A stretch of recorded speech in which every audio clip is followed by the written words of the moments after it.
Hello people! Itong itlog na to ay para to sa sambusa. Umaga pa lang, inasikaso ko na yan para tuloy-tuloy na tayo mag-umpisa sa ating luto serye para sa mga amo later dahil may bisita. Pero bago ang lahat, nag-prepare muna ako ng pagkain ni Basma. Gusto niya tong macaroni soup na ginawa ko kahapon. Kaya naman gumawa ako ng kunti lang para lang talaga sa kanya kasi iba naman yung soup na gusto ng mga amo. Niluto ko tong early in case na magutom siya sa lunch. Ito yung kakainin niya or in case na ayaw niya yung pansit na lulutuin ko. Kahapon, ito lang talaga yung kinain niya. And nung nalaman niya kaninang umaga kung ano yung pagkain today, sabi niya ay hindi niya daw gusto. Gusto niya yung soup na kagaya kahapon. Kaya ito, gagawan ko siya ng konti lang. Ginisa ko lang yung sibuyas, bawang. Naglagay ako ng fresh tomato, tomato in can, tomato paste, and nilagay ko na yung pasta. Sa pambalasa naman noon, asin at paminta lang. Tapos, maglagay tayo ng parsley later. At sa lunch naman namin ni Bel, meron pa akong extrang dito, pansit canton. Kaya gawa natin ng lutuin natin. Saktong meron akong boiled chicken, kaya yun na lang yung hinalo ko.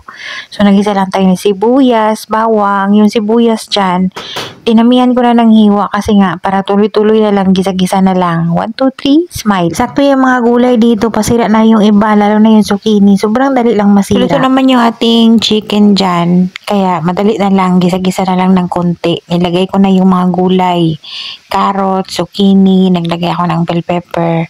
Sa pangpalasa, naglagay ako ng oyster sauce, light soy sauce, and then maglagay din tayo later niyan ng regular soy sauce.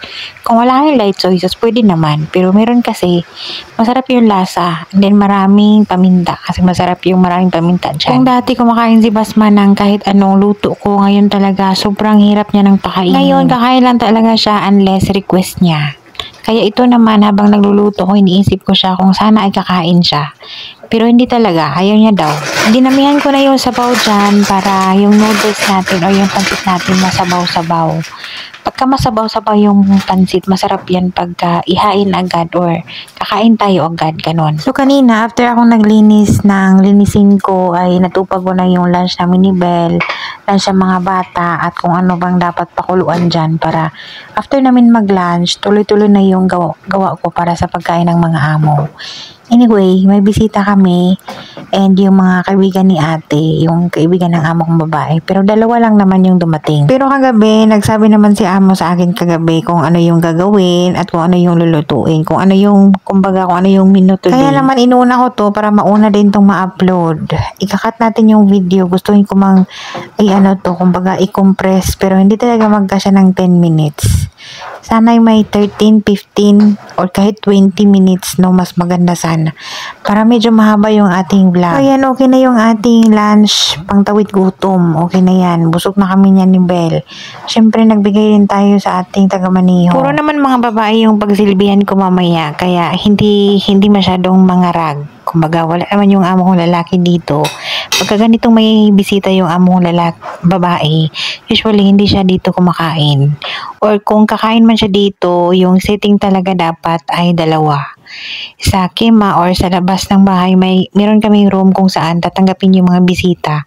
So, doon yung mga bisita, kasama yung amo kong babae, and then, pagka nandito yung amo kong lalaki kakain, kasabay nila, hindi yan sila sabay sa isang lamesa, hindi yan sila magkikita-kita ng mga girls. So, pagka mag-serve ng ganito, separate yung boys, separate yung girls, pagka ganitong may bisita na hindi nila kano-ano. Kagabi, nagsabi na si amo na dalawa yung table setting. Sa labas, sila yon, kasama niya yung mga friends niya.